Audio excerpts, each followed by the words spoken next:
tarde a todos. O meu nome, começo por me apresentar, o meu nome é Filomena Martins, sou jornalista do Diário de Notícias. O título, o nome que me propuseram para este debate tem pano para mangas. A Europa é melhor em quê? Vai perguntar-se aqui nos próximos 40 minutos. Miguel Monjardim, que acabou de estar aqui convosco antes, na última edição do Expresso, resumia de alguma forma o mundo em que vivemos. Escrevia ele que nos últimos 35 anos a convergência entre o mundo euroatlântico e o Pacífico com a Ásia acelerou de forma absolutamente transcendente com a forma como a China está a contribuir para a globalização. Portanto, com esta aceleração da China, aquilo que a Agenda de Lisboa se propunha no ano 2000, de que a União Europeia tornar-se-ia em 2010 a economia baseada no conhecimento mais dinâmica e competitiva do mundo, capaz de garantir crescimento económico sustentável, com mais e melhores empregos e com maior coesão social, é agora, em 2013, vamos chamar-lhe uma miragem. Há uma imagem que costumo usar quase sempre quando falo da atual situação europeia, que é de um aristocrata jovem que adquiriu conhecimento, cultura, dinheiro e poder e que de repente adormeceu à sombra desses louros conquistados e agora tenta recuperar o tempo possível, o tempo perdido, se for capaz de o fazer. É sobre tudo isto que eu vou falar com os convidados e as personalidades que me atribuíram para este debate. Penso que não podia estar melhor acompanhada. Começo pelas senhoras. Fátima Barros é presidente da ANACOM, da Autoridade das Telecomunicações Portuguesas, é a primeira mulher neste cargo, mas tem um largo currículo que a fez ser diretora da Católica School of Business and Economics, ensinou gestão também em várias partes do mundo e a sua experiência profissional vai permitir-nos trazer bastantes dados concretos a este debate. Félix Ribeiro também dispensa apresentações, tem escritos variados sobre economia e geopolítica internacionais, colaborou com o Instituto Nacional da Administração como formador na área de políticas europeias, foi técnico superior do Gabinete de Estudos Básicos de Economia Industrial e tem diversos estudos sobre a especialização internacional da economia portuguesa. Valdo Almeida é, digamos assim, um imigrante estrangeirado, como já havia escrito, foi meu colega durante 2 meses no Diário de Notícias, como jornalista. Ele é o atual embaixador da União Europeia nos Estados Unidos desde 2010, mas antes tive muitos anos na União Europeia como diretor das Relações Externas da União Europeia, ajudou a executar a política externa da UE e preparou mesmo o Serviço Europeu para a Ação Externa da Europa, introduzido pelo Tratado de Lisboa.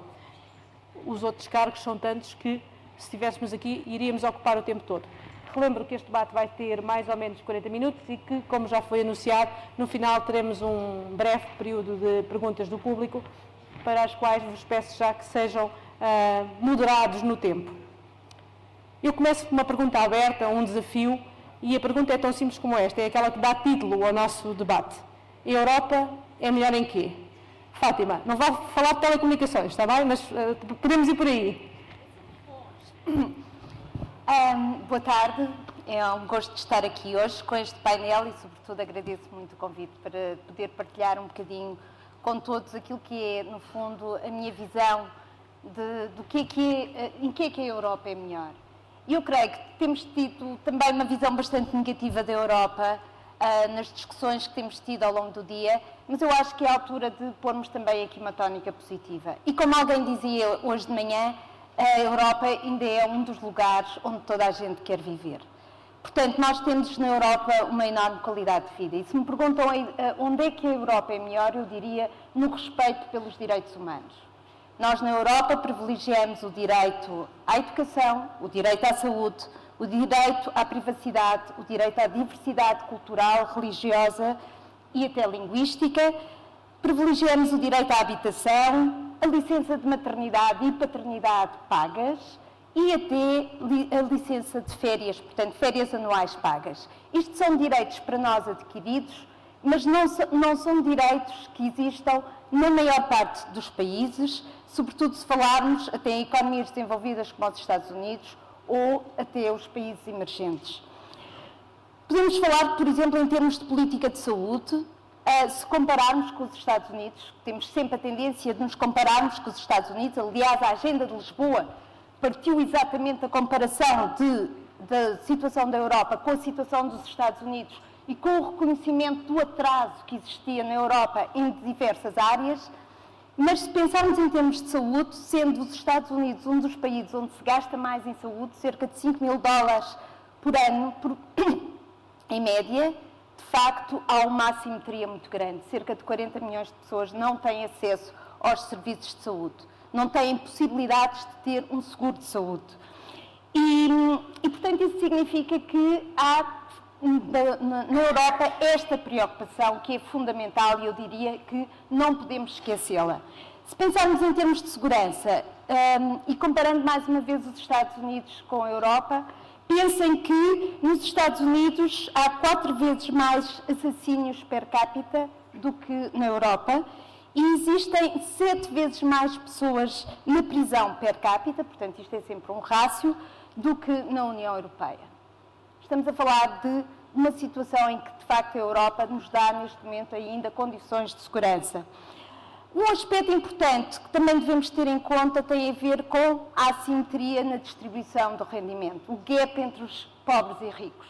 Uma das grandes preocupações que a Europa tem é a diminuição da desigualdade na distribuição do rendimento. E se nós olharmos para os indicadores dos 26 países mais ricos, podemos verificar que entre os 18 países onde há maior equidade na distribuição do rendimento são europeus. Os Estados Unidos estão no final da tabela e já não falo nas economias emergentes, como por exemplo a China, a Índia e até o Brasil.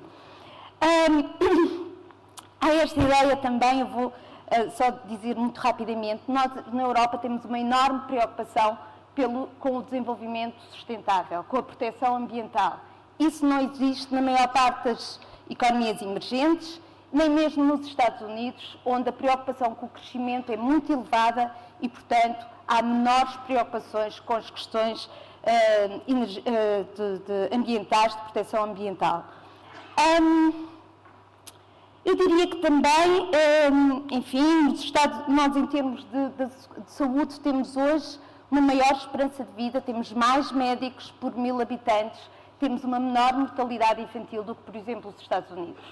E estou a comparar com os Estados Unidos, imaginem quando nós olhamos para os países da Ásia ou até para os países como o Brasil, que são hoje as grandes potências que nós usamos para referenciar as grandes ameaças à Europa. Temos uma liderança em termos culturais, que não podemos esquecer.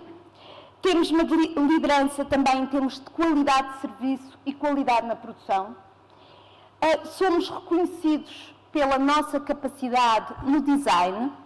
Acho que o Made in Europe e Made in Italy continua a ser uma referência para representar a nossa criação, a nossa criatividade em termos de design.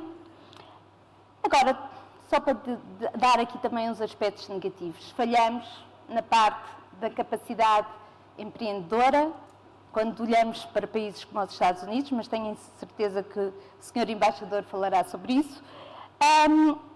E só gostava de dizer uma coisa que eu acho que também é importante.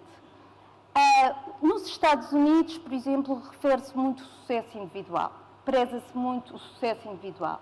Na Europa, nós temos uma preocupação com a comunidade.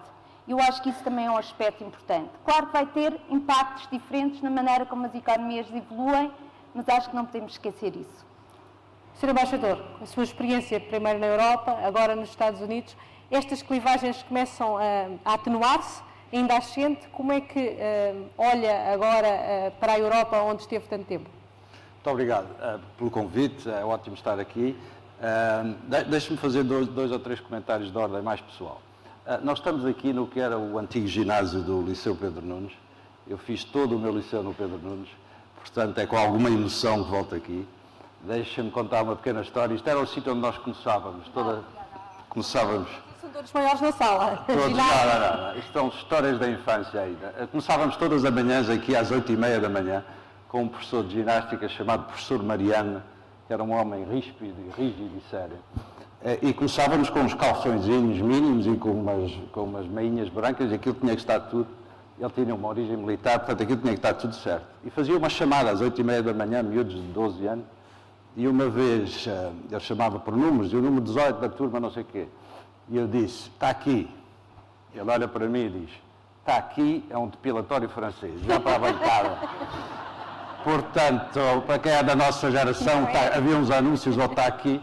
Ele disse, está aqui é um depilatório francês, vá para a bancada. Portanto, a minha memória daquelas bancadas ali é onde nós íamos quando tínhamos falta de material, quando as coisas não estavam certas. Portanto, é um grande prazer estar aqui. Parabéns à Fundação por fazer um debate sobre a Europa. Eu tenho acompanhado o debate em Portugal ao longo dos últimos anos. Eu deixei Portugal há 25 anos, mas continuo genuinamente português e benfiquista.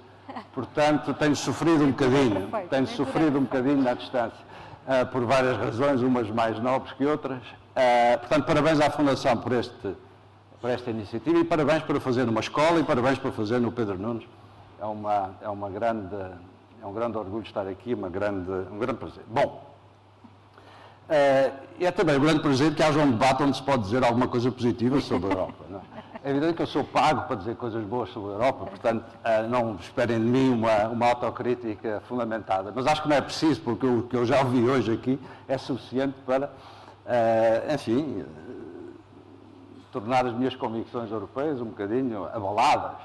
Mas é preciso um bocadinho mais para as abalar, porque eu acho de facto que, e sinto isso nos Estados Unidos, eu acho que tenho um bom produto para vender. Não tenho nenhum problema em vender o meu produto, acho que é um enorme sucesso. O que é que nós fizemos, basicamente, na Europa para irmos ao essencial das coisas? Muitas vezes esquece o essencial das coisas e concentramos na espuma das coisas. O essencial é que, como já se disse hoje, aliás, pusemos termo a não sei quantos mil anos de guerras civis entre a Europa. Isto é capaz de dizer pouco a algumas gerações mais novas, diz muito pouco aos meus filhos, mas é preciso continuar a dizê-los, porque a guerra é tipicamente aquela coisa que a gente se livra, mas nunca sabe se livra para sempre. E isto é um grande resultado histórico da União Europeia. Atualmente, a nossa função histórica é maximizar o nosso impacto numa economia globalizada. É fazermos com que todos os países da União, e todos os países da União são pequenos, mesmo os maiores são pequenos demais para os desafios que temos para frente, é fazer com que estes países possam, em conjunto, ter mais peso do que em separado. É esse o desígnio que temos que conseguir. Em terceiro lugar, vamos fazê-lo, e estamos a fazê-lo, numa base muito positiva. Quer dizer, a qualidade de vida na Europa, eu não tenho dúvidas em afirmar, enfim, vivo num outro país, já vivi noutros sítios, já viajei por muitos sítios e estou disposto a discutir com alguém, com quem quiser, o facto de a melhor qualidade de vida no mundo acontece na Europa. Alguém usou uma expressão que eu gosto, que é o lifestyle superpower. Podemos não ser superpower numa série de outras questões, certamente não o somos do ponto de vista militar, e a discussão anterior desenvolveu esse tema, mas somos certamente uma zona do mundo onde se vive bem, onde há uma boa síntese entre a economia de mercado e o papel do Estado, entre as liberdades individuais e a preocupação com o coletivo, entre uma série de fatores que jogam na felicidade das pessoas. E deixem-me só completar os dados que a Fátima avançou, com 3 ou 4 números que me parecem engraçados. Nós temos 7% da população mundial na União Europeia. E ainda assim representamos 25% da riqueza mundial, 30% das patentes que são introduzidas para proteger a propriedade intelectual e representamos 25% da despesa em investigação e desenvolvimento em todo o mundo. Se confiarmos na OCDE, eu em princípio confio na OCDE, ela dá-nos uma lista de países ordenados pela qualidade de vida. Em 15 temos 8 e nos 10 primeiros temos 4. Outra lista da OCDE que mede, não sei bem como é que eles medem isto, mas enfim, vamos confiar na OCDE, que medem na felicidade dos países. Os países mais felizes e os países mais infelizes. Em 10 temos 5 europeus.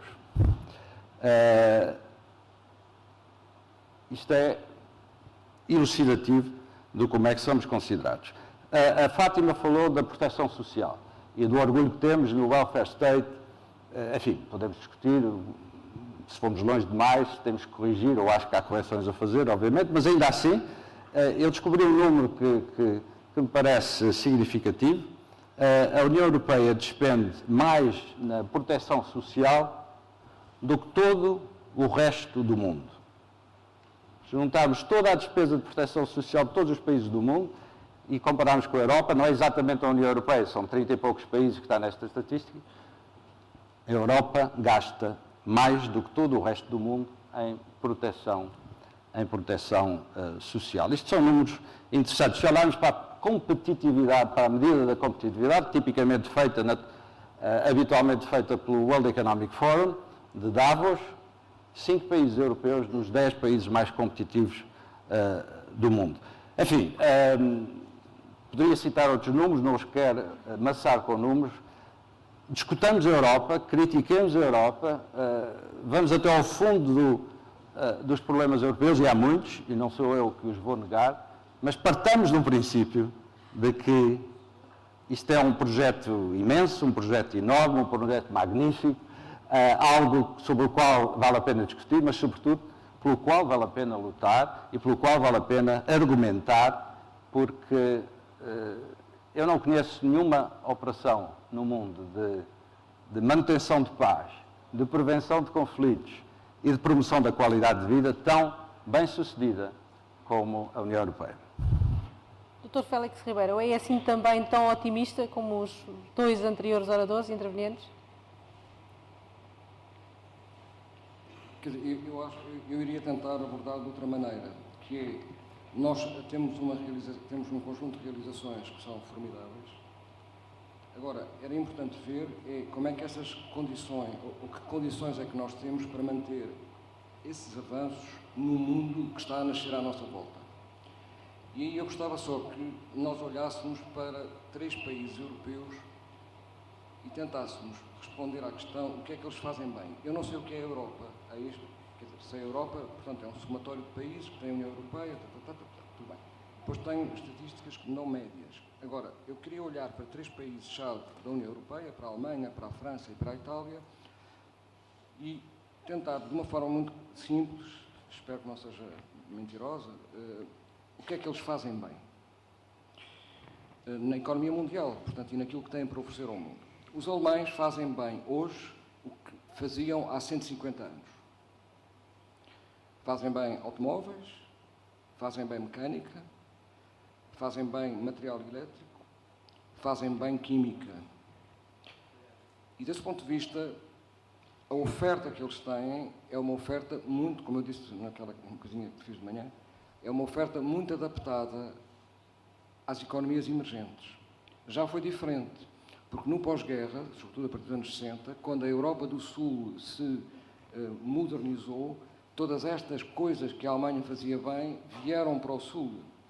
Mas hoje, elas vão para leste, no sentido que é a Ásia que puxa pela Alemanha, naquilo que a Alemanha faz bem. A Alemanha, que foi derrotada na Segunda Guerra, não seguiu o caminho do Japão, porque o Japão, que também foi derrotado, conseguiu entrar muito rapidamente na eletrónica, descobrindo uma maneira que é miniaturizar tudo e encher-nos de coisinhas que são eletrónicas muito pequeninas. Portanto, o Japão tem uma enorme vantagem sobre a Alemanha numa coisa que foi decisiva na transformação das economias, que é tudo o que tem a ver com a eletrónica. A Alemanha é muito boa a pegar na eletrónica e a metê-la naquelas coisas que faz. Portanto, a Alemanha é o que sempre foi. Bem feito. Com inovação formidável, mas que não é uma inovação estrutural, ou seja, não abre caminhos novos para ninguém. Faz produtos de topo de gama naquilo que sempre fez bem. Mas não é uma economia inovadora. Pronto, inovadora do ponto de vista de abrir coisas novas, não é? Bom, depois vamos à França. A França é o país mais prodigioso da Europa. Ninguém diz isso, porque a França quando se deu conta que tinha pela frente a Alemanha a rearmar-se com apoio americano, logo a seguir ao pós-guerra, assumiu uma estratégia que eu interpreto como tendo sido uma estratégia pensada, que é dizer assim: nós vamos ser fortes em tudo o que os alemães, por natureza, não são, ou por aquilo que, por terem perdido a guerra, deixaram de poder ser. E, portanto, a França vai construir, não começa antes do de Gaulle, mas vem depois com o de Gaulle, que é o controle do ciclo nuclear. Pronto, o controle do ciclo nuclear é uma coisa gigantesca, que depois dá as centrais nucleares, dá os submarinos nucleares, dá a bomba atómica, etc., que os alemães não podiam ter. Depois, a França pega na aeronáutica militar e civil, que os alemães também não podiam ter, e constrói um aparelho militar e civil da aeronáutica. Depois atrás vem a eletrónica da defesa, porque hoje toda a guerra é uma guerra baseada na eletrónica, que os alemães também não podiam ter. Depois consegue, sobre o cadáver político, entre aspas, do chanceler Ludwig Erhard, fazer passar a PAC, ou seja, criar uma agricultura competitiva, exportadora, que os alemães também não têm. Ora, a França é, no essencial, aquilo que sempre foi. É uma corte, um celeiro e um arsenal. Ao qual juntou a Renault e a Peugeot, pronto, mas não havia naquele tempo. Não é? Mas na prática é isto, sempre foi isto. E claro que tem a corte que os alemães não têm, porque, não sei, talvez por causa dos príncipes protestantes, ao contrário dos príncipes católicos da Itália, que eram absolutamente luxuosos. Pronto, os príncipes alemães não se dá conta, quer dizer, pronto, não sei, não interessa. Portanto, a França construiu uma estratégia nacional para fazer tudo aquilo que os alemães não podiam fazer. Só que essas coisas que os franceses fizeram bem eram muito importantes na Guerra Fria.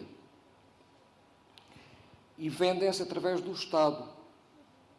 Portanto, a tradição mercantilista da França encaixa perfeitamente nestas três coisas. Portanto, os franceses são muito diferentes dos alemães. Aparentemente são complementares, o que uns fazem, os outros não fazem. E daí a esperança que a Europa podia ser uma coisa diferente. A Itália é um prodígio, porque ninguém hoje no mundo se considera vestido, no sentido, como é que é dizer, simbólico da palavra, se não se vestir italiano. E isso é uma conquista que os italianos fizeram, que não é o que fazem materialmente que interessa, é o que conseguem construir simbolicamente acima daquilo que fazem. E, portanto, têm um futuro sempre à sua frente, a fazer óculos escuros, a fazer adereços, a fazer... Está bem, tudo bem, mas não se pode dizer que seja uma coisa assim, como é que dizer, para encher o olho, não é? E, portanto, esta Europa, com a Itália, com a França e com a Alemanha, estão datadas no seu tempo. Eu costumo dizer, nunca digo a ninguém que eu disse, que a Europa é um parque jurássico. Do ponto de vista, não é da invenção, é da inovação. Os americanos, eu sei que ninguém gosta dos americanos, mas os americanos são formidáveis, porque são desiguais, matam-se uns aos outros, matam-se nas escolas, fazem 30 por uma linha, mas são uma sociedade muito, muito dinâmica. E isso leva-nos a uma outra coisa que, na minha opinião, é a chave, que é o modelo de capitalismo europeu é muito diferente do americano e está muito mal preparado para a globalização. E desse ponto de vista eu diria que a Europa faz tudo bem no que são os resultados do seu modelo económico e social, mas esse modelo é insustentável. Pronto, é a minha opinião. E eu vou tentar dizer, só para acabar, porque quando nós olhamos para um modelo de capitalismo, nós temos que olhar para várias coisas que são chave nesse modelo. Comparemos os sistemas financeiros. O sistema financeiro americano evoluiu desde a década de 60 a um ritmo muito grande para ser um sistema financeiro assente no mercado de capitais.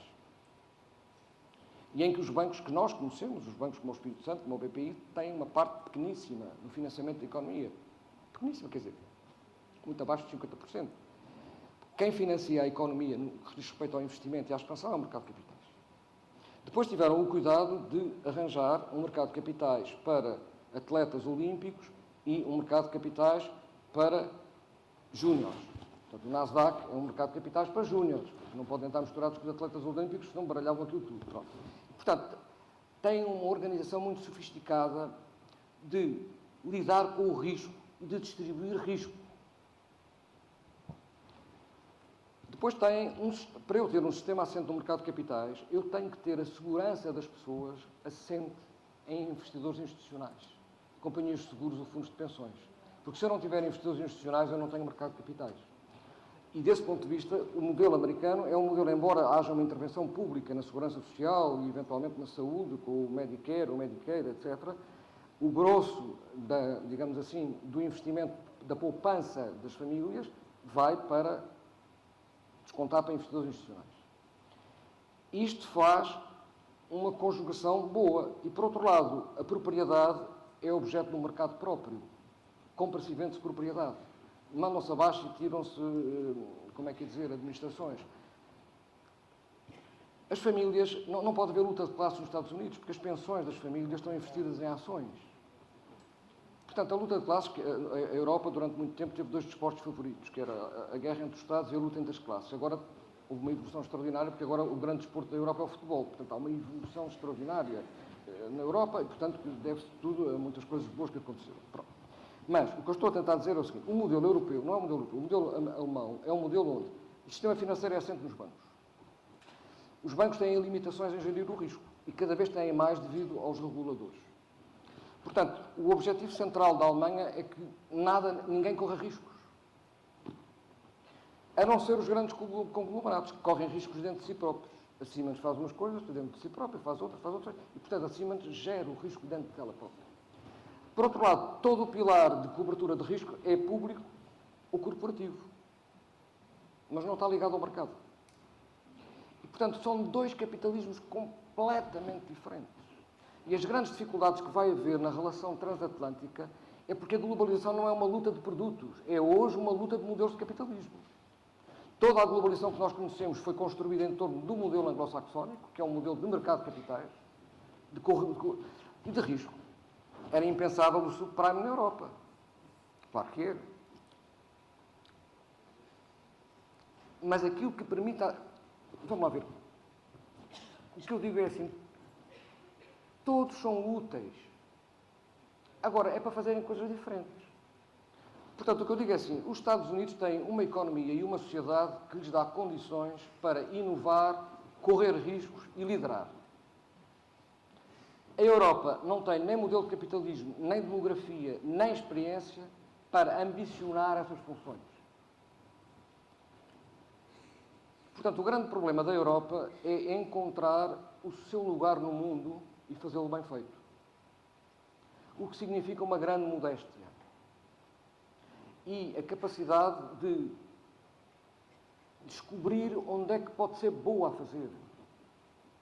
Ela está a ensaiar várias coisas. Não é? Agora, o que eu estou a dizer é que o grande problema da Europa é assim, é que a Europa tem um conjunto de potências que passaram séculos a jogar no casino. Mas esse mundo acabou. Pronto, as famílias perderam meios, perderam os impérios, perderam as guerras. E agora estão sentados num jardim a jogar às cartas. O grande problema que a Europa tem é que não pode ambicionar voltar ao casino. Porque já não tem meios para isso. Agora tem que encontrar uma maneira de transformar o jogar às cartas numa oportunidade. O que eu estou a dizer é que os europeus têm que ter uma cura de modéstia, eficiência e reforma. E o mundo é deles. Para aquilo para o qual eles possam ser eficientes. Porque o mundo, com as emergentes, não está para conversas. Sr. Embaixador, já sei que não partilha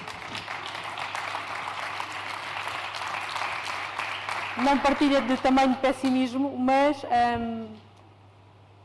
a somar a tudo o que disse o Dr. Félix Ribeiro, esta crise do euro, esta crise económica que a Europa está a atravessar e que ainda está longe de sair dela, vai ser possível recuperar este tempo perdido, esta ultrapassagem que está a começar a acontecer pelas potências emergentes? Deixe-me, enfim, é sempre um prazer ouvir o Félix Ribeiro, mas eu acho que vale a pena também contestar algumas das coisas que ele disse. Eu já ouvi dizer hoje que nós éramos de manhã uma casa de repouso e à tarde estávamos a jogar às cartas num parque jurássico. Ótimo, se fosse esse o quadro, não estávamos muito mal. Mas eu acho que não é isso, sinceramente. Segundo aspecto,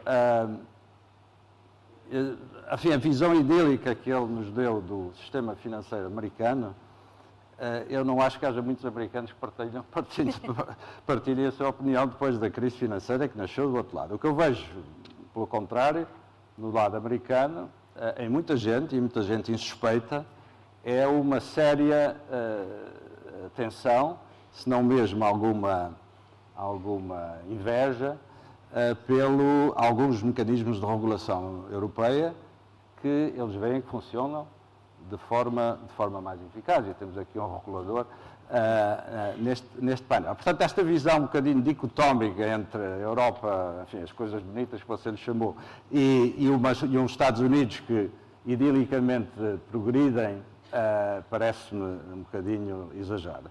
Em relação à afirmação, ao comentário sobre não há uma Europa, vamos concentrar-nos em 3 países, também não há uns Estados Unidos. Eu visitei, acho que já estou no 35º Estado e vi 35 realidades muito diferentes nos Estados Unidos. E, em alguns aspectos, mais diferentes do que entre Estados europeus. Por exemplo, o mercado interno que nós temos na Europa, que toda a gente diz que não é perfeito, e eu sou o primeiro a dizer que ainda falta fazer muito na Europa para termos um mercado efetivamente, que funcione efetivamente. Há situações na América onde eles estão muito longe, muito mais longe do mercado interno do que nós estamos, em diferença em termos de fiscalidade, por exemplo, em termos de sistema financeiro também. Por exemplo, não há uma regulação federal para o setor dos seguros. É uma responsabilidade estrita do Estado, portanto, você tem uma realidade num Estado, passa para o outro, tem uma realidade totalmente diferente. Portanto, em várias áreas, a integração económica, a integração do mercado europeu é mais profunda do que na América. Enfim, eu não posso continuar as minhas críticas à América, senão perco a acreditação em Washington. Mas temos aqui que equilibrar o debate, e estou a dizer isto, estamos a fazer isto for the sake of debate, como os americanos dizem. Em relação à sua pergunta, eu acho que a Europa tem que fazer muita mudança. Alguém me perguntava ontem o que é preciso fazer. É preciso mudar, e se não mudarmos, morremos, face à avassaladora evolução do mundo e da economia internacional. A Europa tem manifestamente que mudar. A vantagem desta crise, e elas têm sempre vantagens... É que obriga a mudar? É que põe a mudança na ordem do dia. Eu costumo dizer nos meus amigos americanos, quando me perguntam sobre a crise do euro, e devo dizer que passei 2 anos, que não foi provavelmente uma casa de repouso, em Washington, a defender a gestão da crise pela União Europeia, e passei alguns momentos difíceis em debates como este, como podem imaginar, e o que lhes dizia muito simplesmente era isto: nós estamos confrontados com a necessidade da mudança. Ou seja, os mercados, por razões que podemos explicar noutra ocasião, decidiram confrontar a Europa com as suas contradições e a União Económica e Monetária com as suas fraquezas. E puseram-nos perante uma situação perfeitamente insustentável. Enfim, não vale a pena lembrar qual era a situação de vários países, e não quero falar de Portugal, onde, se não tivesse havido uma ação de solidariedade europeia, insisto neste termo, alguns dos países pura e simplesmente não existiam hoje. Ou estavam numa situação de total insolvência, de total bancarrota, certamente mais difícil e mais penosa do que aquela que temos hoje. Portanto, nós fomos confrontados com a necessidade da mudança. Não foi uma escolha, não acordámos de manhã a dizer hoje vamos começar a mudar. Não, alguém nos disse, forças poderosas nos disseram, se não mudarem, a coisa é pior. Portanto, eu acho que estamos numa situação em que temos que aproveitar a vantagem de sermos forçados a considerar e a rever a maneira como trabalhamos e como nos organizamos para conseguir as melhores soluções. A Europa está aí neste momento e eu quero pensar e quero acreditar que somos capazes de fazer isso, mas ainda não vi o resultado concreto dessa ação, ou todo o resultado concreto dessa ação, mas o que eu penso, no fundo, é que a melhor maneira de o fazer com alguma probabilidade de sucesso é termos alguma confiança. E o que eu acho que falta neste momento na Europa, aí dou-lhe de bom grado a noção de que os americanos são mais confiantes, têm mais confiança no futuro, acreditam mais do que muitas vezes os europeus acreditam. Portanto, eu acho que a Europa vai lá chegar. Estou muito contente de ver aqui muita gente nova, da idade dos meus filhos e mais novos, porque é essa geração que vai conseguir dar a volta. Não é necessariamente a nossa, mas eu estou confiante e conseguiremos fazê-lo mais facilmente, quanto mais tivermos confiança naquilo que já conseguimos, daí a minha intervenção inicial muito propagandística, porque eu acho que nós temos de estar conscientes das coisas boas que fizemos, do modelo, da virtualidade essencial deste modelo, para podermos adaptá-lo e ajustá-lo da melhor maneira. Doutora, Fátima, acha mesmo que estamos a reagir suficientemente rápido na Europa a esta avassaladora evolução dos mercados? Eu só para lançar depois aqui uma dica ao Sr. Embaixador, diria mesmo que até uma das potências emergentes, e não vamos centrar o debate apenas na Europa versus Estados Unidos, mas sim na Europa versus o resto do mundo, até a resposta que neste momento, a forma como a Rússia conseguiu intervir na questão síria de uma forma tão rápida, como potência que, além do poder económico que tem, também tem já um poder político avassalador. Estamos a reagir, vamos, como europeus, sobreviver numa Europa unida para dar resposta depois desta crise do euro, ou a Europa só vai conseguir sobreviver, provavelmente não tão unida como está agora e perdendo alguns países, como por exemplo a Grécia, e tendo Portugal em risco, obviamente. Eu não acredito que haja frações neste momento na União Europeia, exatamente porque a crise reforça a necessidade de nós mantermos um mercado, no fundo um mercado de 400 milhões de pessoas. Estamos a falar da maior zona económica e temos que aproveitar ao máximo essa zona económica. Estamos a falar das economias emergentes e eu acho que o mais importante que nós temos que ver é, nós temos hoje os BRICS, os famosos BRICS que todos falamos, que têm taxas de crescimento económico que a Europa não conhece há muitos anos, que têm um desenvolvimento fabuloso, que sabemos que são uma ameaça, mas, no entanto, temos que olhar para eles também como uma oportunidade. No fundo, temos nestes mercados uma classe média emergente, com um elevadíssimo poder de compra. A última vez que eu estive em Xangai, li no jornal chinês que tinham atingido 1 milhão de milionários. Percebam o que é que isto significa? 1 milhão de milionários. E, portanto, estamos perante um potencial de mercado que não existia há anos atrás. Um potencial de mercado que está ansioso por consumir o mesmo que os ocidentais consomem.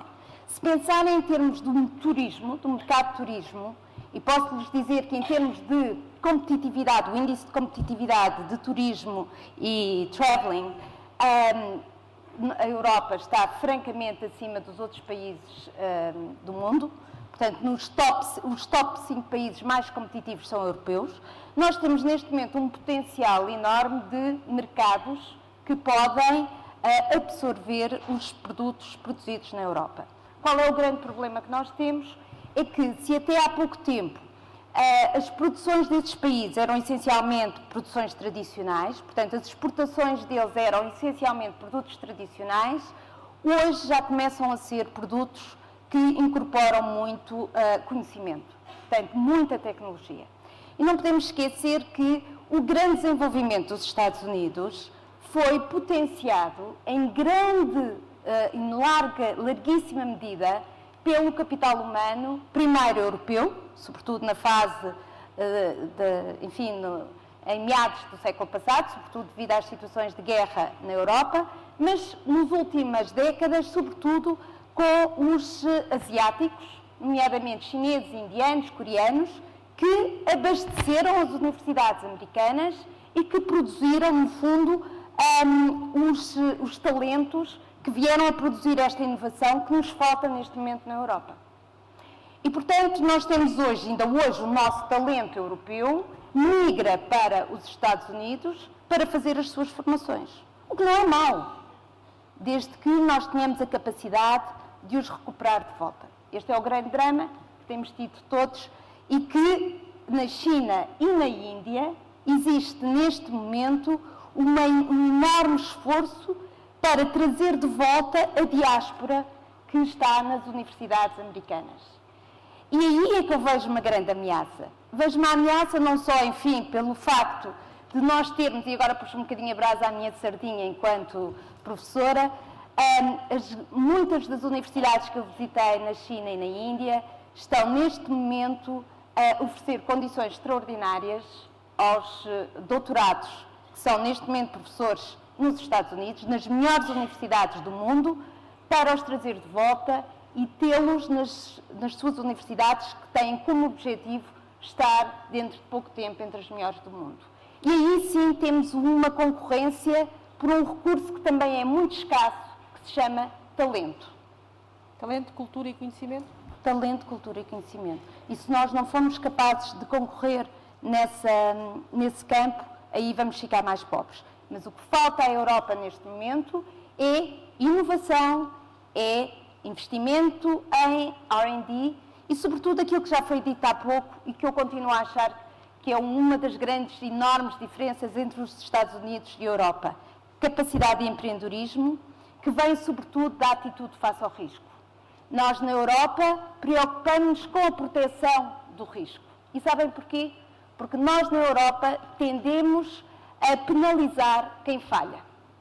Uma pessoa que lança uma empresa e que não consegue ter sucesso é considerado um falhado. Nos Estados Unidos, é alguém que arriscou e é visto como alguém que teve a coragem de arriscar. E é isso que nos falta, é uma atitude face ao risco que nos permita criar uma nova geração de empreendedores.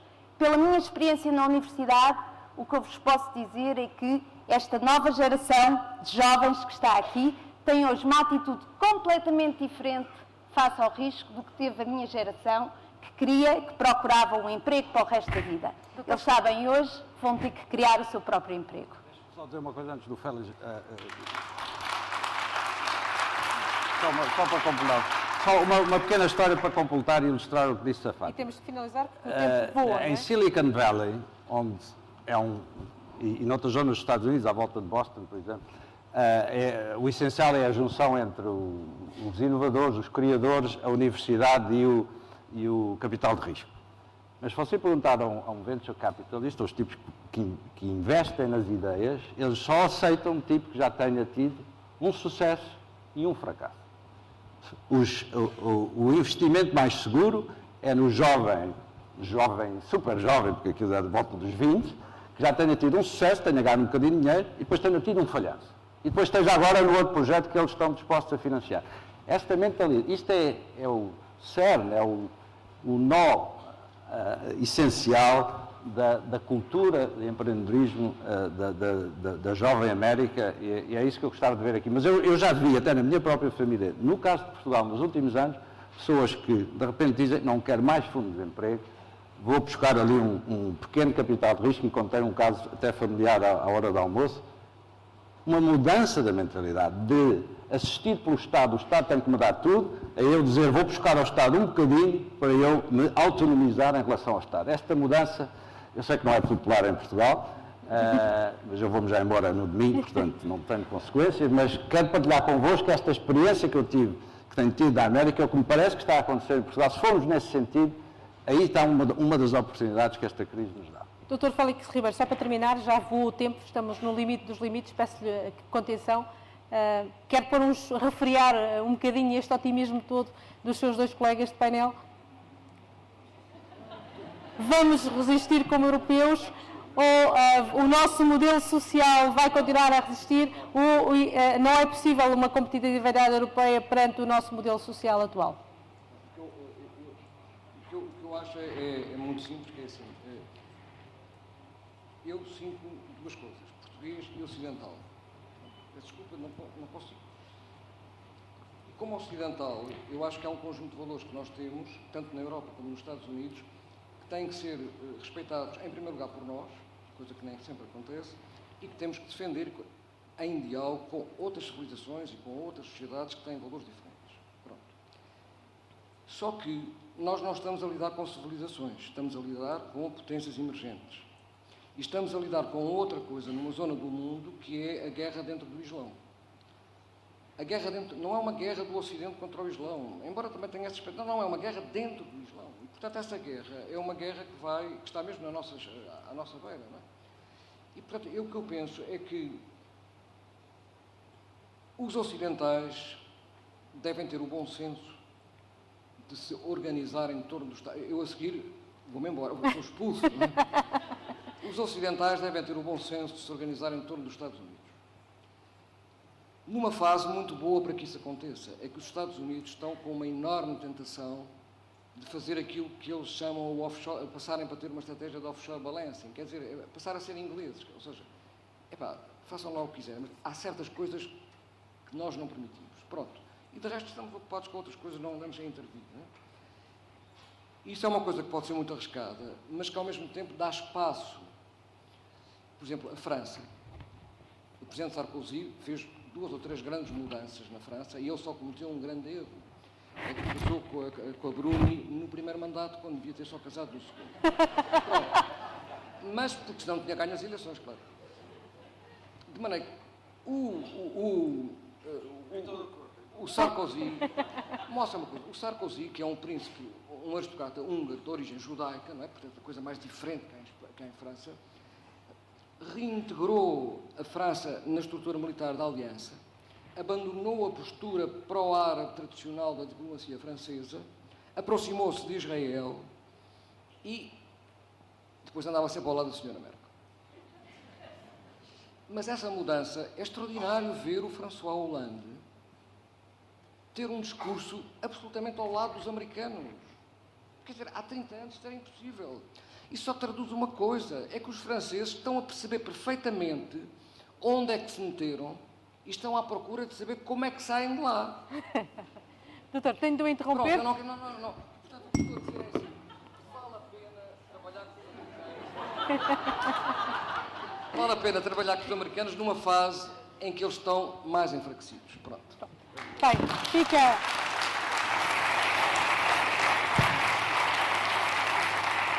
Já não vamos ter tempo para perguntas, é óbvio que ultrapassámos muito o nosso tempo.